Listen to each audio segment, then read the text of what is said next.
Nothing can be more frustrating when you sit down to watch one of your favorite programs on ESPN Plus and you run into issues streaming it.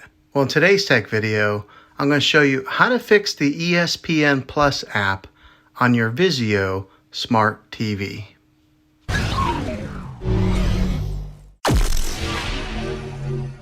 I'm going to show you a few really simple ways to try and solve your problem and get it back up and running again.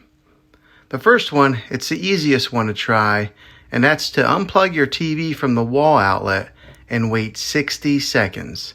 Now don't be impatient here, wait the whole 60 seconds, then plug it back in.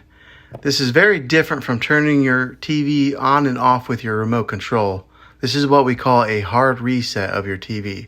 So make sure you try this method. If that doesn't work, the next thing would be to find your router that is giving you Wi-Fi and unplug the power to that for 60 seconds. Then plug that back in. If that fixes it, great. If not, let's move on to the next method. Try deleting the ESPN Plus app on your TV.